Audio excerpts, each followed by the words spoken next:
Hello guys, Orange Fiber Drake here, and today we're doing a Fire Emblem 6 tutorial with some deep friedness. I guess you would call it that. The Lacian League, land of numerous territories and ruling lords. Roy, son of the Marcus of the Fairy Territory, is studying in the great city of Ostia to become a worthy heir. Today his instructor, General Cecilia of the Kingdom of Etruria, is teaching him about basic tactics and battle strategy. We're going to learn, man. We're going to learn how to play this game. Deep fried. Tutorial. Today, Roy, I will instruct you in basic combat tactics. First, do you see this moving square? This is the cursor, which is used to give commands to soldiers. Let's begin the mock battle. I'm sure you have questions, but I'll be here to revise you as needed. Through any battle, you, Roy, must seize the enemy's main point of defense. That could be a castle gate, a throne, or any number of locations. The enemy leader's position is the location you want to seize. This is the point you must seize for this training session. First, make your way toward the castle gate. I'll teach you how to move yourself around the map.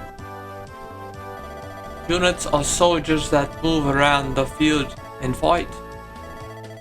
Blue units are your allies, and red units are your enemies. Let's try moving. Use the control pad to move your cursor. It's already positioned on you, so you can just press the A button. Alright, this is intense. Now I can see the screen clearly, but you guys can't. You're deep fried. The blue squares indicate where you can move. Use the cursor to select what to move and press the A button. If you change your mind, press the B button to cancel. Many actions can be cancelled by pressing the B button. So remember that if you make a mistake. We're gonna make plenty of mistakes, General Cecilia. These are commands that you can give to your units. Right now you can see the item and wait commands. You can issue a command with the E button. The item command allows you to recruit, use, or discard items. If you're finished with a unit, select wait to end this turn. Remember that you can cancel with the B button. But if you select wait, you can't take it back. So make sure you're finished before selecting it. Okay. It's a good way to learn, right? I mean, it looks like water. When the enemy's turn is done, it's your turn again. The battle proceeds like this, in a turn-by-turn fashion. Alright. The red squares outside these blue squares indicate where you can attack. It appears there's an enemy unit in a red square. To attack him, move to an area adjacent to the enemy unit. Select an area and press the A button. Alright. Select attack and press the A button. Choose which weapon to equip. Obviously the right. Select the enemy to attack. If there are multiple enemies in your attack range, use your cursor to choose the enemy you want to attack. Right now there's only one enemy in range. Now press the A button to attack. Roy doubling. Look at that, rapier.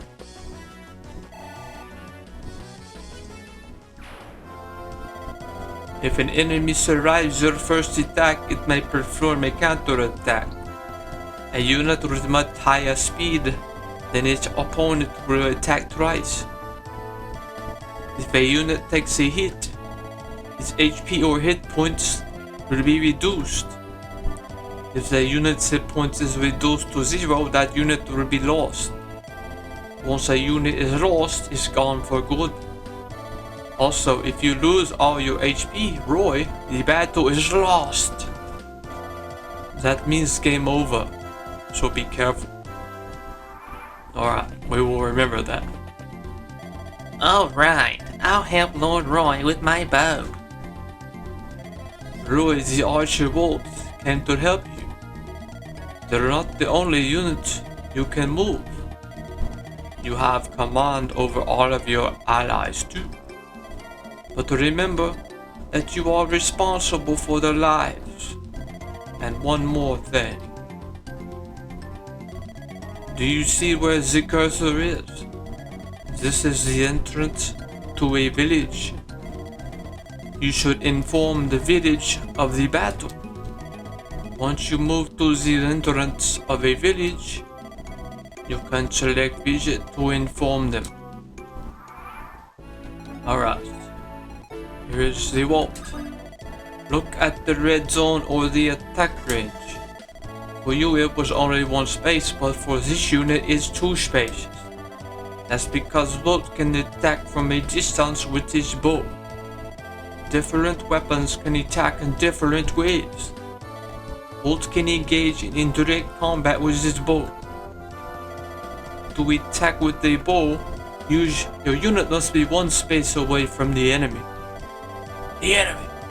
Try moving to one of these spaces. Select attack from the menu. Yes, a second. Alright. Bolt. Why? That was indirect combat with a bow. If the enemy has no weapons capable of indirect combat, there's no fear of counterattack. However, you cannot fire on the adjacent spaces. If someone moves next to you and attacks, that's it. That's exhausting. Alright, Walt is a piece of crap. Ooh. There we go. There we go. Get the HP.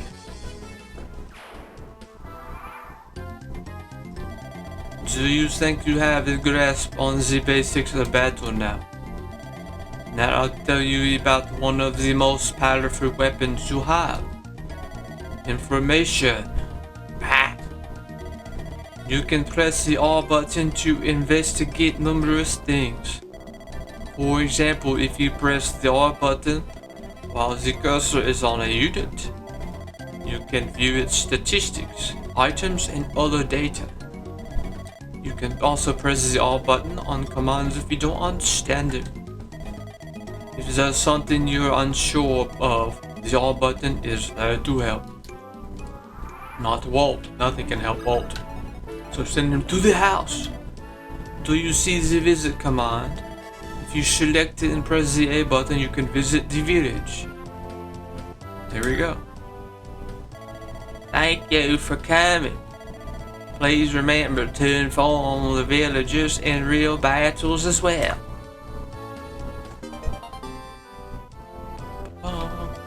Visiting villages may earn you items or money. You can use any items you obtain with the item command.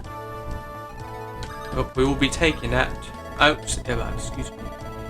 If you select the command and press the A button, the 2 units inventories will be displayed. You may select which items you want to trade with the A button. If you just want to give or take an item, trade the item to an empty space. If you give all of a unit's weapons to another unit, it won't be able to fight. However, so use caution. Okay, just trade.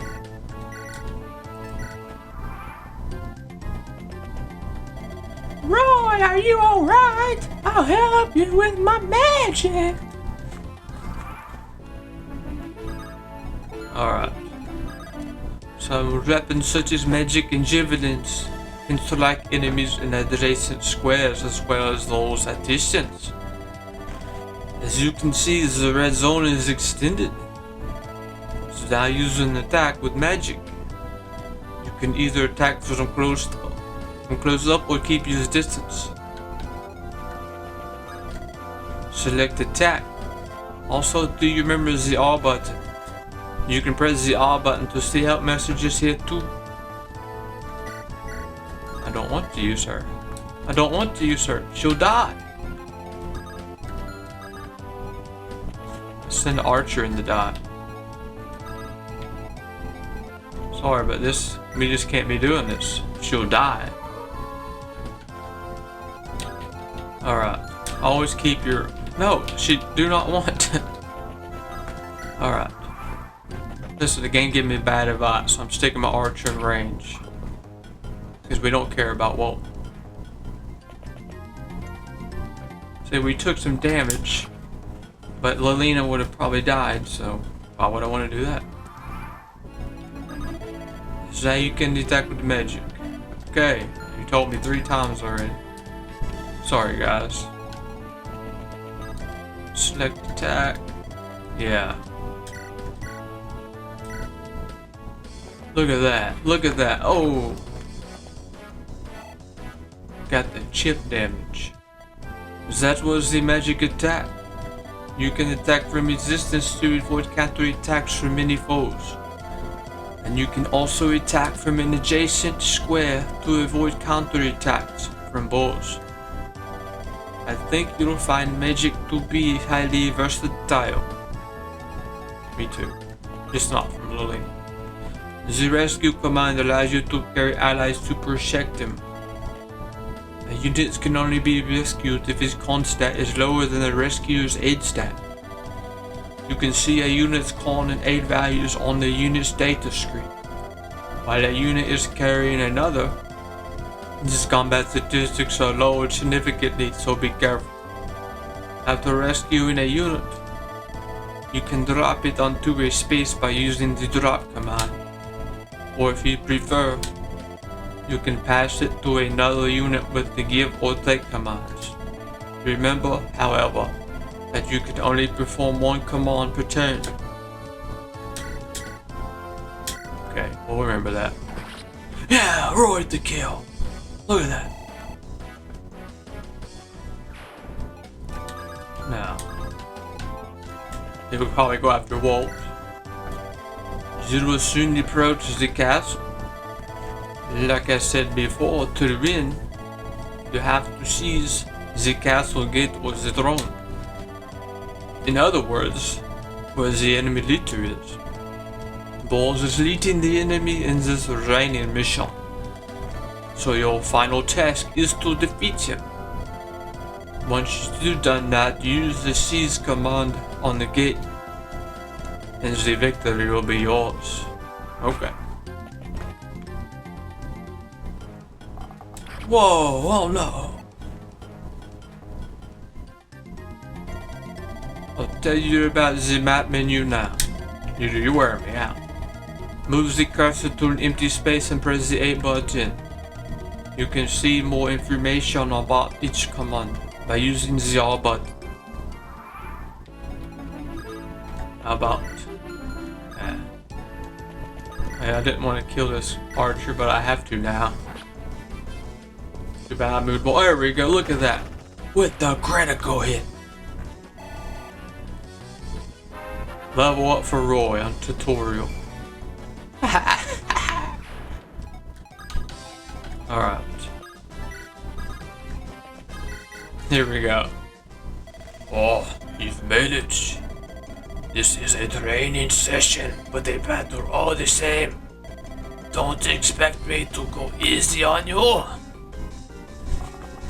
You have no 2 range. What can you do?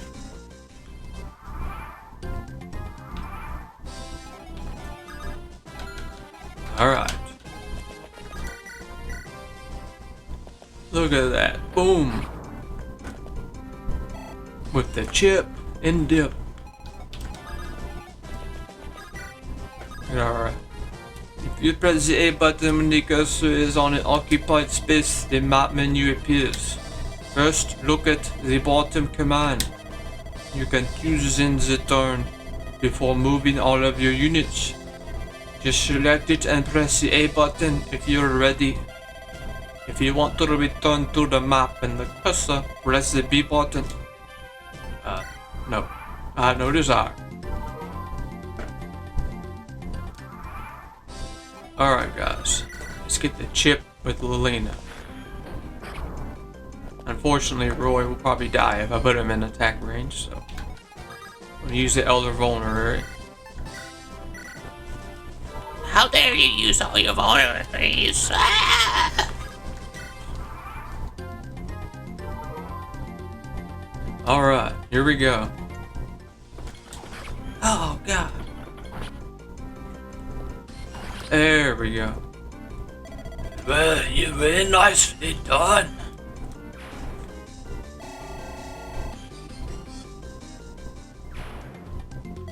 Good, you defeated the enemy leader. Now Roy, all that's left is for you to move onto the castle gate and seize it. Thank you. No, I don't see it. Do you see the siege command? Select it and press the A button to win the battle. Okay. Good job. You've captured the enemy's castle gate. That finishes our training session for today. How do you feel? Do you think you can do it? If you ever find yourself the real battle, just remember what you learned here today and you'll be fine. Alright guys, well, we learned how to play Fire Emblem 6 Deep Fried. I want to know what's your take on this. Did you learn anything? Probably not. Alright, see you next time.